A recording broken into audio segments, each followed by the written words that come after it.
finir vos market movers avec Adobe. Adobe qui a franchi sur le plan technique une résistance majeure et qui en plus est soutenu par du fondamental puisque le DCF, la technique de valorisation de DCF, les discounted cash flow, milite également pour une poursuite, milite pour une hausse des cours vers un objectif précis. Tout à fait. Alors, Adobe, c'est un dossier que j'avais analysé au sein d'un rapport que j'avais publié il y a de ça quelques mois. Bon, déjà, ce qu'il convient de comprendre, c'est de présenter rapidement l'activité d'Adobe. Bon, Adobe, pour ceux qui ne connaissent pas encore, il s'agit d'une entreprise technologique qui opère donc dans les SaaS. Et donc, on a effectivement trois grands pôles, donc Creative Cloud avec des applications, on va dire, de création liées au design, etc. On a également tout ce qui est lié au document cloud et tout ce qui est lié à l'expérience cloud. Donc, on a trois grands pôles d'activités spécifiques sur Adobe. Ce qui est intéressant également de noter, ce sont les prévisions de chiffre d'affaires attendues en hausse sur Adobe, comme on le voit ici sur ce graphique.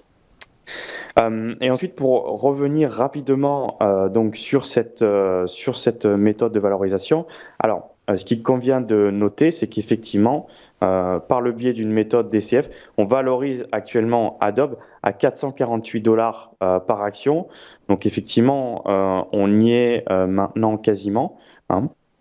On a utilisé bien sûr plusieurs méthodes de valorisation et on arrive à peu près entre 445 et 450 $ par action. Donc effectivement, on avait un dossier qui était sous-évalué.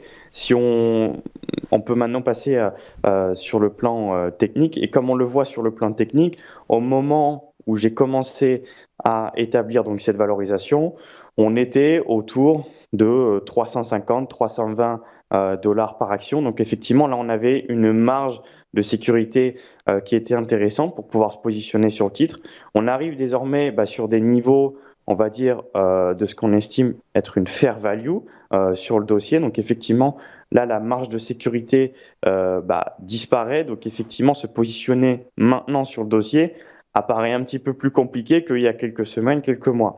Toutefois, je ne prends pas de bénéfices à l'heure actuelle sur le dossier parce que j'estime que les cours peuvent continuer à s'apprécier. Il y a des dynamiques qui commencent à m'intéresser sur le dossier, notamment la mise en place d'une intelligence artificielle, donc sur Photoshop notamment.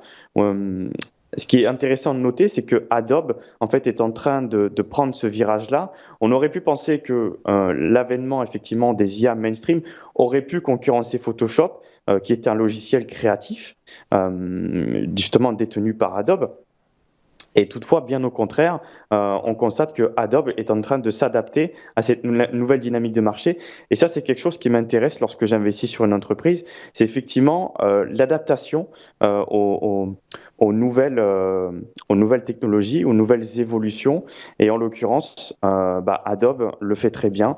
Donc effectivement, je pense que les cours peuvent continuer de s'apprécier à long terme.